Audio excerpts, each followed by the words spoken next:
The next thing we're going to build is the conference list. So we're going to use the section list that I mentioned earlier. This is on Brent's amazing workshop website. Yeah, day one plan and this page. So because building things with basic components and layouts is so important, I'm going to cover that a bit more as we build this together. And then after that, Brent is going to go through how to build the feedback form. So I'm going to start by shifting around my files a little bit. When we left off, I had one file called app.js, which has this conference detail, or the conference keynote screen thing. And so I actually want this to be a separate component. So I'm going to make a new folder called, don't know how to make it not in there. I'm going to make a new folder called screens, and I'm going to put in screens, call it event details.js. And I'm going to move everything that I had in app. Just going to copy it into event details. Rename the component event details.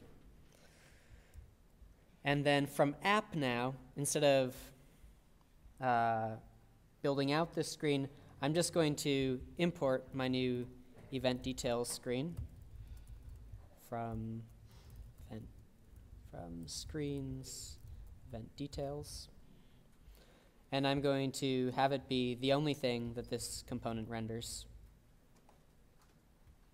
Or maybe I'll still render a container view, but then within that, I'll just render event details.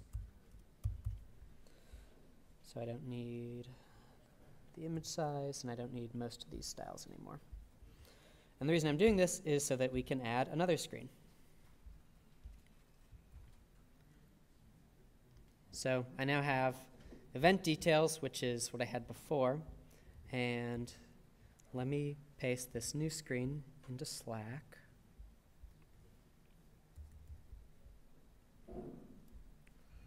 So now I have this new screen that sits sort of one level above that. And the next thing I'm going to add is another screen, and I'm going to add a schedule screen. And in my schedule, the first thing I'm going to add is I'm going to start with this header component. So I'll just copy my sort of skeleton for a screen from app.js, which is the one I just pasted in the Slack, into schedule, paste in here, get rid of the import for event details. And now here, I will call this one schedule. I'll empty it out. And from app, now in addition to importing event details, I'll import schedule. And instead of rendering event details, I'll render schedule. So now we have a totally blank screen from which we can build our new schedule.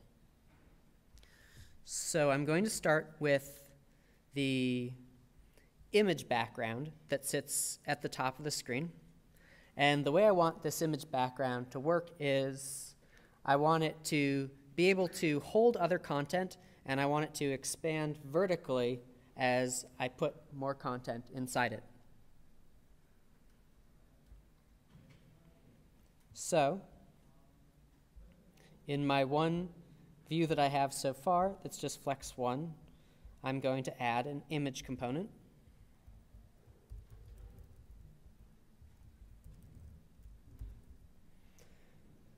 And then I'm going to download the assets that Brent posted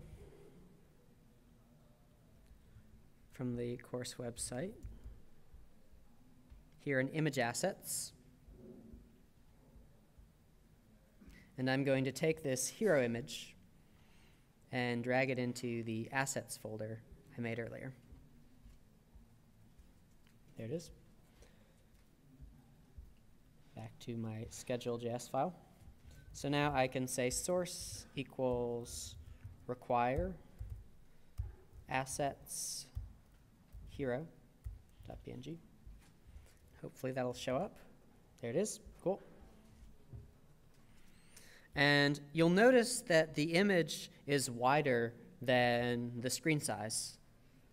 So if we look at the image file, the Eiffel Tower is sort of a little left of center, and here it's a little right of center. So the image is getting clipped. And in order to fix that, the easiest way, I think, is the trick I mentioned earlier, which is nulling out the image's sort of natural dimensions and just giving it flex dimensions. But I'll start by just saying I want height to be 200. So I'm going to hard code a height for now, and width to be... Sorry, man. Yeah. Do you mind sharing those 3 JS snippets? Sure. Just again, Okay. I'm wondering, should I just push it up on GitHub? Would that be easier?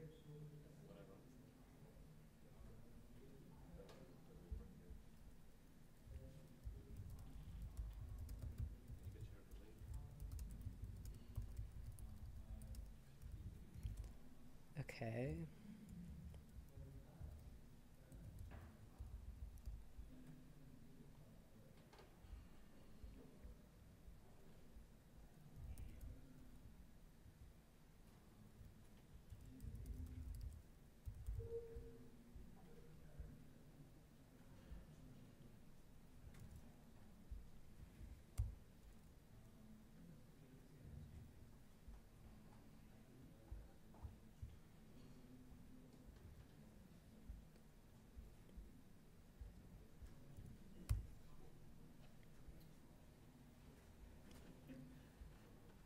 And again, yeah, all the image assets are in the react.xyz, react.eu.xyz site.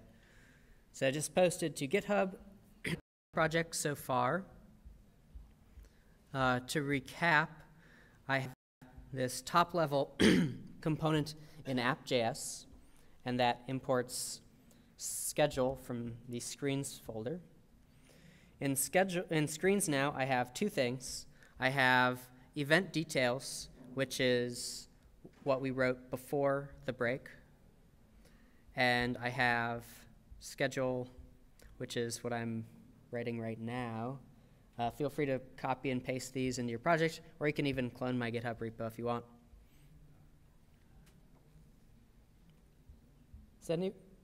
Are people able to follow along so far? Or is anyone not able to follow along? And if so, what can I do to help?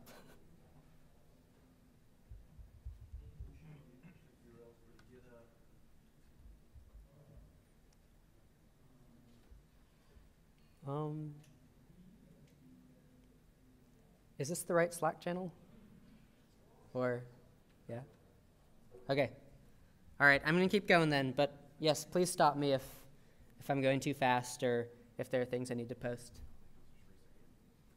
Or you can raise your hand and someone can come over and help you out. So back to the schedule screen. I'm trying to build out this header thing. So for starters, I'm just going to say I want the image to have a height of 200, and then I want the width to be null because the parent is flex 1, and so the image should expand to fill the parent. I need height to be null also. Oh, I need to apply this style to the element.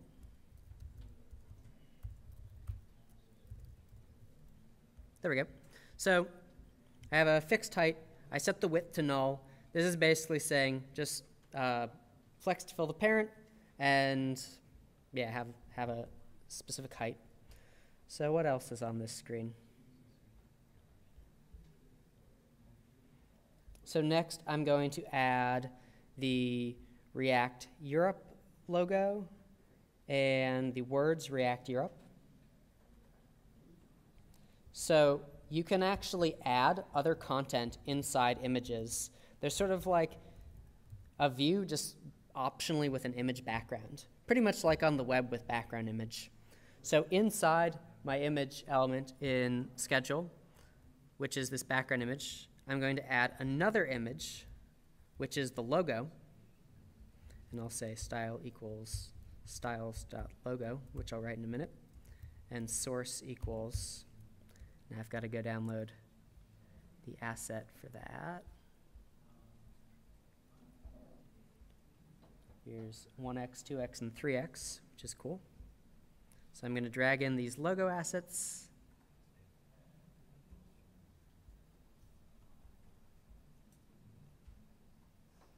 Into my assets folder.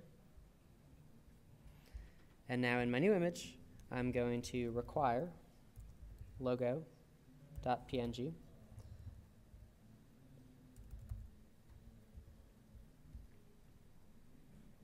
Let's see what that looks like.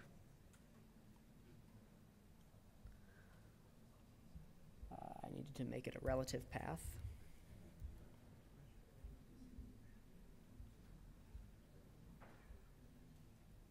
What's wrong? The style doesn't exist, but that shouldn't be the problem. Unable to resolve logo.png.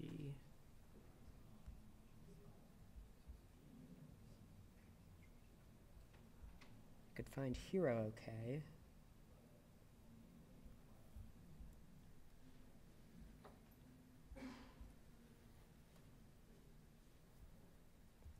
Normally in a case like this, I assume that maybe I didn't do anything wrong and I should just restart. When in doubt, restart the packager because you might not be doing anything wrong. You probably are, but you might not be.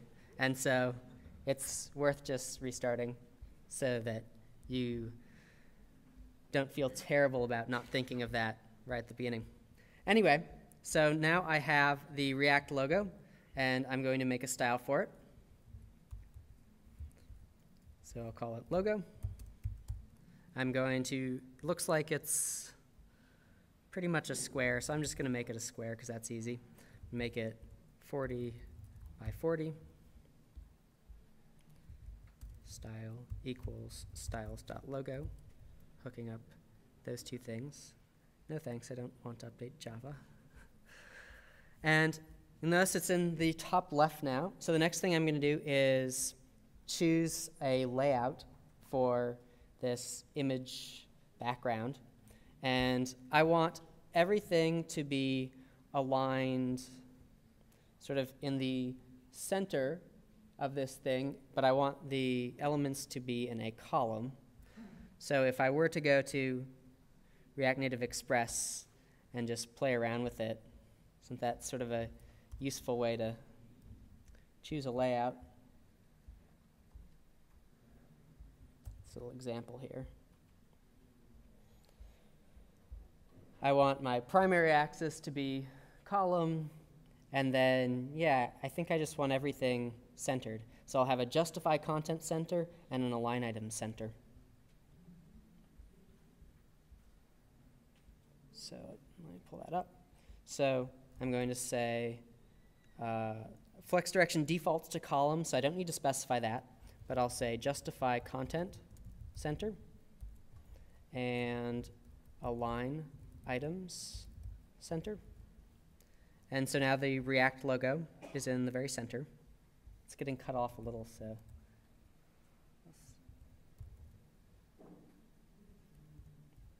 Oh, whatever.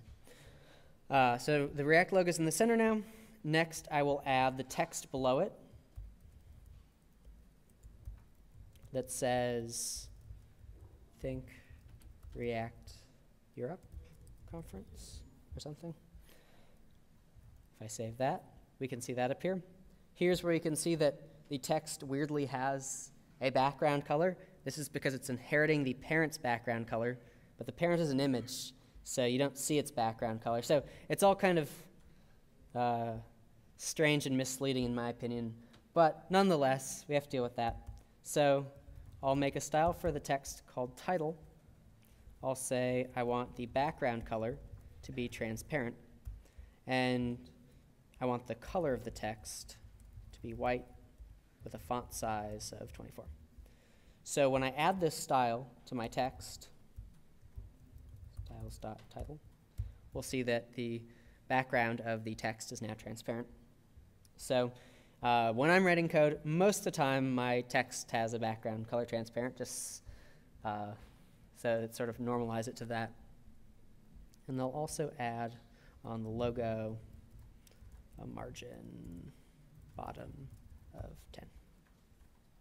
Cool. So now the last thing is this sort of toggle button with the Thursday and the Friday. And when I see something like this, I usually think this is a good opportunity to make a separate component that'll just handle the logic of switching between Thursday and Friday. Although, because I don't want to teach too much just plain React, I think I'll do this in this. Now, I'll be good and make a separate component. So I'm going to make a separate component rather than writing this component in my screen. So I'm going to make a new directory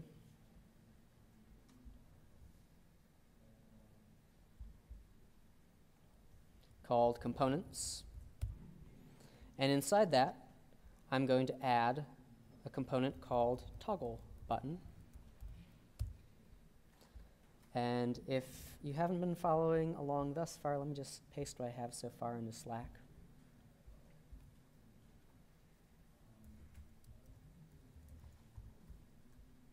There's the code for the schedule component so far. You'd have to have your assets in the same place as I do, so in an assets directory. And let me just copy this component as my basis for the toggle button. I always just copy and paste components from one to another as I start them, and then I clear out everything in the middle. So we'll call this toggle button. And in this component, I have a row layout. These two buttons are side by side. Within those, I'm going to make separate views for each button rather than just putting a text with a background, because it's always a little difficult to style text quite the way you want it. So it's easier to style a view, I find. So I'm going to have a view for the button background and then text within it. And then I'm actually going to make both of these touchable opacity so that they can receive on-press callbacks. That's sort of how I'm going to lay this out, but I'll do it one component at a time. So in my toggle button, in my container, I don't need it to be flex 1 anymore, and it doesn't need a background, but I do need it to have flex direction row. And I'm going to get rid of all the rest of the styles. So this is sort of the skeleton for my toggle button, which I just got by copying and pasting another component. But if you like to type things from scratch, or if you just want to copy mine, it's there. And now I will go to my schedule, and I'm going to import the toggle button from components, toggle button. And I will render it below the text in the schedule. And as expected, nothing shows up, which is good. Now, my toggle button, I want to have, this is basically like a form field almost, where I want it to have an input, which is which value it's on, and I want to be able to also pass the list of values. So I'm going to say the items in this button are Thursday and Friday, and the value is Thursday.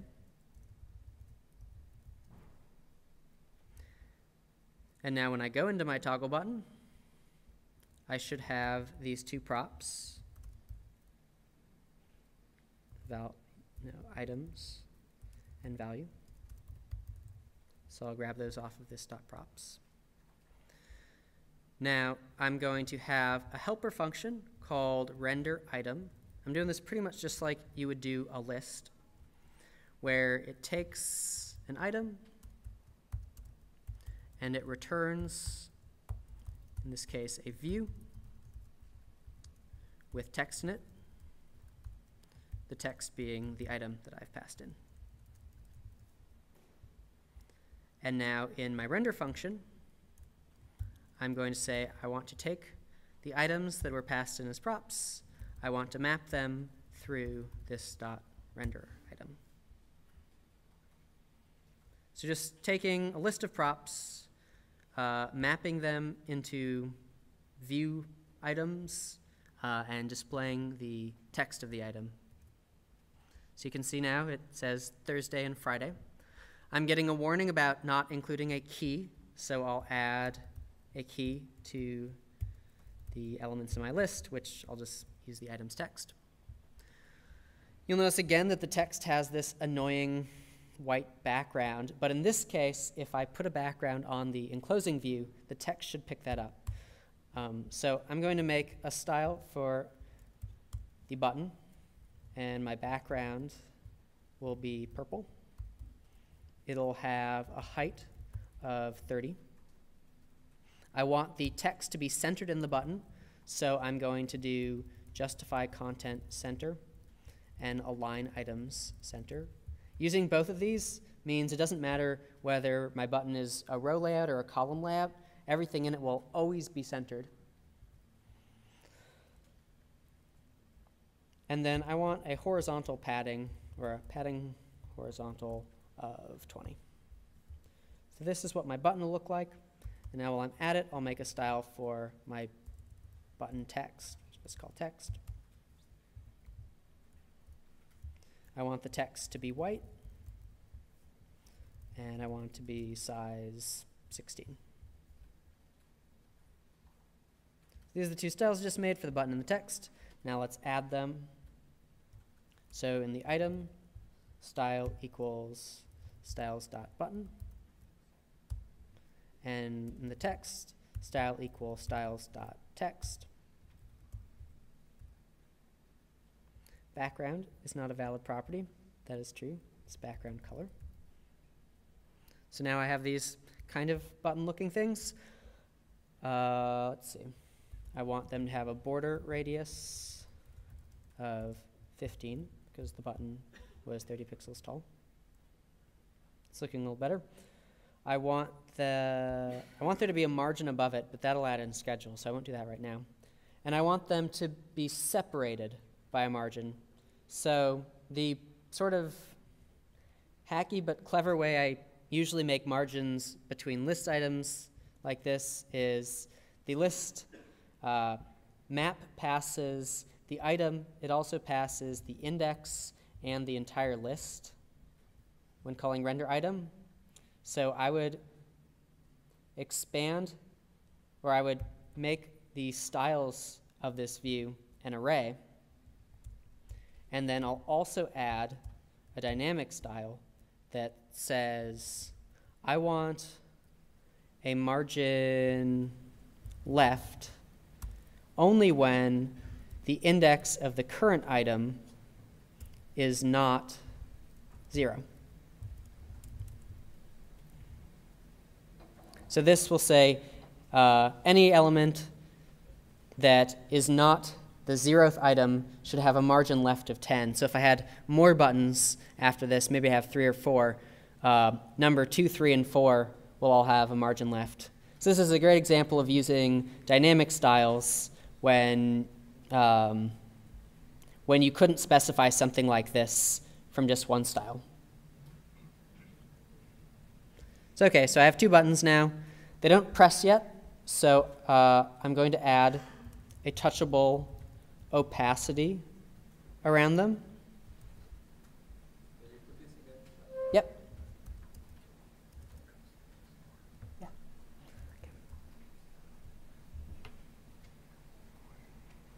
Good idea. Yeah. Adam had a great suggestion, which is I'm going to take a break and answer questions if anyone has them, so people have a chance to catch up if they're trying to follow along. So this is what I have so far as part of my toggle button, and I will also push everything to GitHub so you can take a look.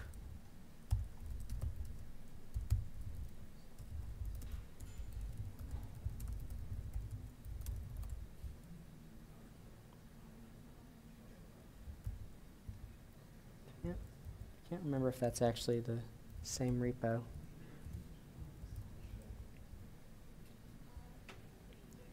think it is, though. Any questions?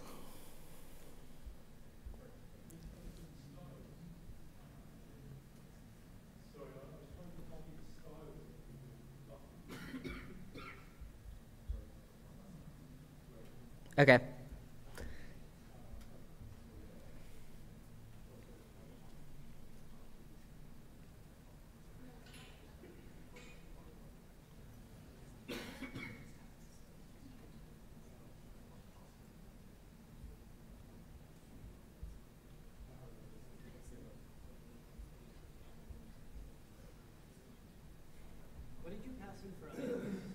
Oh, yeah. So for items, I just an array of strings. In real code, you'd probably want to pass objects that are more interesting, but for now, strings. And all of this is now on this GitHub repo I linked through Slack, so you can check out any of the components I've written so far. Yep.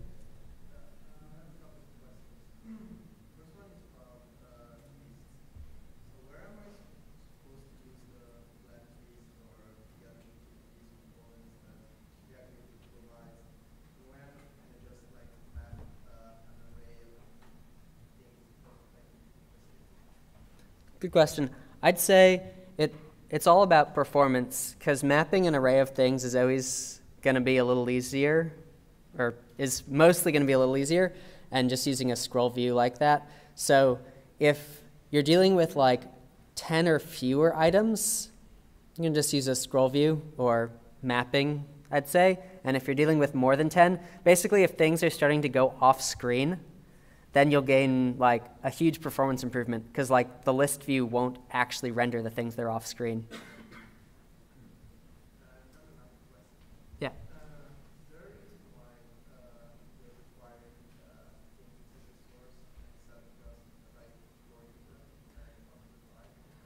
Oh yeah.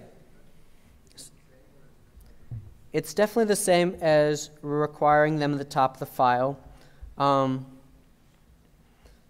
One thing to note is that these requires, I guess like all requires, or at least most, are transformed at compile time. So in the code itself, when it runs, this require is replaced by like a number to just indicate this is asset 1.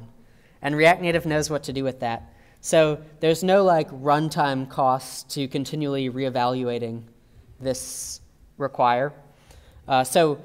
In terms of like technical differences, there really isn't anything. In terms of like how you prefer your code to look, you definitely could say like hero image equals that. I normally find that this level of indirection doesn't really give me that much, but you can do it if you want. Just preference.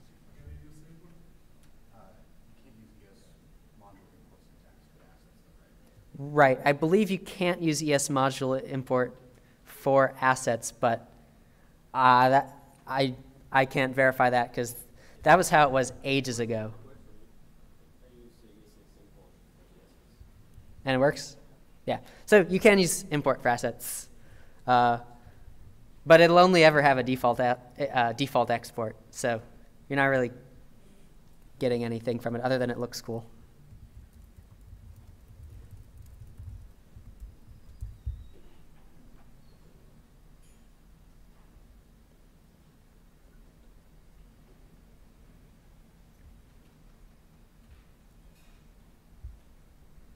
Any other questions? It does seem like most people are still typing, so might want to wait a minute. a minute longer.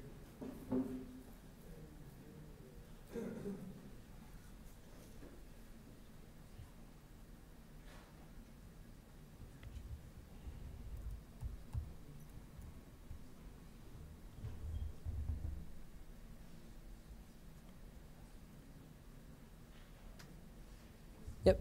So since we're using inline styles, that's why you're not doing like first child, last child to figure out if you want to apply margins or padding to the first button or things like that. Did you, or is By first child and last child, you mean like CSS selectors? Yeah. That's a good point, actually. In React Native, there are no CSS selectors. So you can't target like the last child of a list. You sort of have to do it all in JavaScript. There are a lot of different styling libraries for React Native.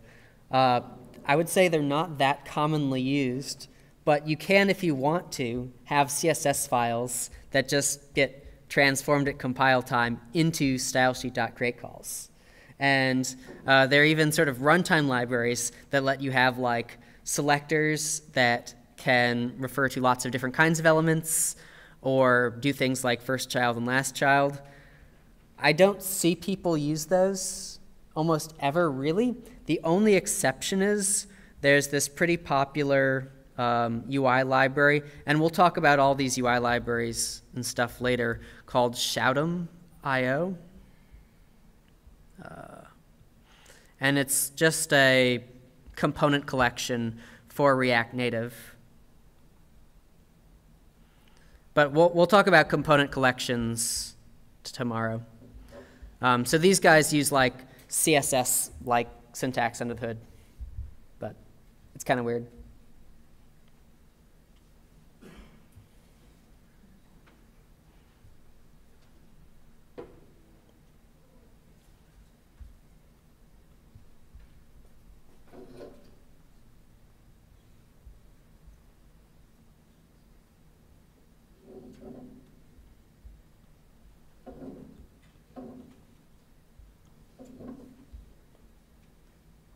All right, I think I'm going to keep going for now, but feel free to interrupt me during with questions, which is also great because other people have more time to catch up, and they probably are wondering the same things. So back to my toggle button, I'm now going to make each of these things pressable. In order to do that, I'm using this Touchable Opacity component, which I import from React Native. And I'm going to wrap each button, or actually, I'm just going to replace the view that I had around each item with my touchable opacity. And you'll see touchable opacity is pretty much the same as view in every respect except that it now can be tapped like a button. The other thing that it can have is now an onPress callback. So if I just want to like try that out, I can double check that pressing one of these things will console.log it, like that, so it works. And I now want this onPress to call a callback that I'm going to pass into this component. So I'm going to have an onPress prop, or maybe on press item that is going to be passed into this component from the schedule. So in my schedule, I'll have an onPress item that I pass into my toggle button.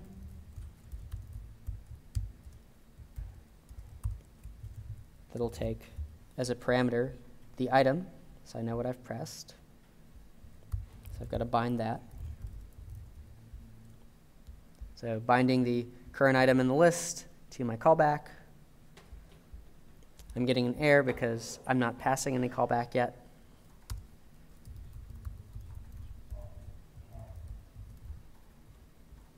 And now it should still log Thursday and Friday, which is what I want. So in my container component, I want to keep track of which is pressed, whether Thursday is pressed or Friday is pressed. So I'm going to add in the schedule component state and a selected day that starts as Thursday.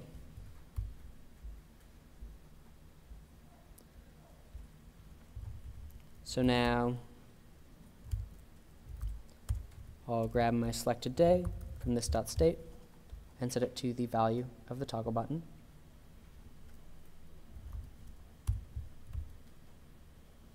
And I actually want to render these a little differently depending on whether the current day is or which button is selected. So I'm going to set a different background color in the case where the item is also the value that I'm passing in and saying is selected. So if we're looking at the selected one, let's call it purple. And if we're looking at the other one, is dark purple the color? It'll be dark purple. Dark purple, don't think is a color. So how about maroon? So now, one button, Thursday is selected, so it's purple.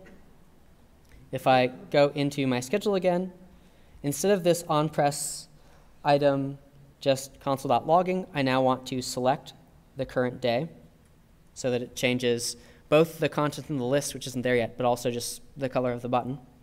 So I'm going to make a function called handle press item. Takes the item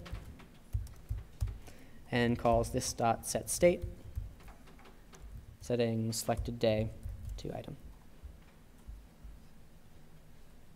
Here I'll put handle press item. So now I will hopefully be able to change the colors of the buttons. Pretty standard React stuff, but it's interesting to see how it's like a little different than web on React Native. So this toggle button is like how you would abstract individual components from your code, and definitely interesting things here like using the styles array to color the selected one differently. Another way you could color the selected one differently, for example, would be you could have a separate thing called button selected in your styles. I won't write it out fully, but you could imagine just putting the different color in a separate style and then choosing which style you want to use. So instead of like dynamically generating a background color, you could either pick styles.button or styles.button selected. That'd be another way to do that. So back to schedule. So I want to add a little margin below the text, the title that says React Europe Conference. So I'll add a margin bottom of 6, or maybe 10. And I think I can also get rid of the height on the image, and this will make it so that the image just expands to cover the content inside of it. So now it's kind of nice not having to hard code an image height, because then if the title ends up being 2 lines or something, it would still look fine. I'll just want to add a padding vertical of 30, so it still looks good. And let me paste this update into Slack.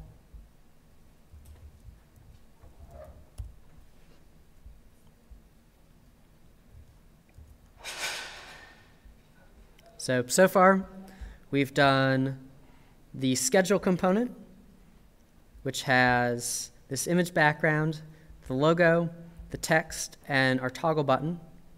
It also maintains the selected day in state. Our toggle button, we pass a list of items to render and a value for the currently selected item. Yep.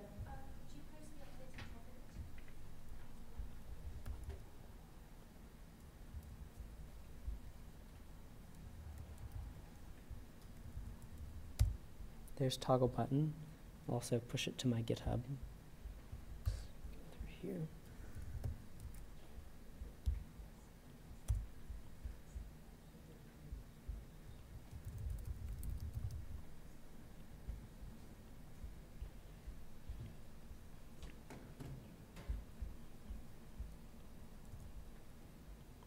So latest should be on GitHub now. So we made the toggle button, you pass a list of items and also the selected value. We map them through render item, and we dynamically render a different looking button based on selection, and also we want to do margins in between each. And a lot of the stuff we did for the toggle button will be exactly the same as a flat list or a section list, having an array of data items that we map through render item to make a list. So that takes us to actually making a section list. The next thing I'm going to do is, as part of schedule, I'm going to make this list. And the way I'm going to do it is the times, 8:30, 10 a.m., those are going to be the section headers of the list, and the content like registration and breakfast are going to be the data within each section. And for now, I'm just going to hard code the data, but tomorrow, if we have time, we're going to pull it in dynamically using Apollo and GraphQL. So that'll be fun. So let me quickly hard code some data that we can use. And all right, we're going to take a couple-minute break, but feel free to ask questions or anything.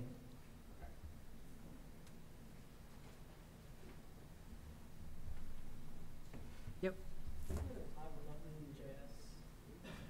Yeah. And then, yeah, so on line 10, so you're sending the current item up to schedule.js. Yeah. I normally do like onPress equals, and I'll put items in parens, and then like, I guess what's the advantage of doing it this way Like this? yeah, like I'll call the method with that parameter rather than binding, because this is already bound, isn't it? Like this should be bound. Or more like you don't really care if this is bound. It could be null and Right. Because you already did, because in schedule.js, you onPress item is yeah. It's defined the ES6 or ES7 way, so this is already bound. Yep. Correctly. Okay. As a general rule, I try not to define inline functions, but it probably doesn't make any real difference because the bind has to create a new function anyway. Well, I mean, I read somewhere it's slower if you're rendering a crap ton of components because it's creating more functions or something. But I was wondering if this was more performant. No. Some way or something. I think both should be exactly the same. Just preference.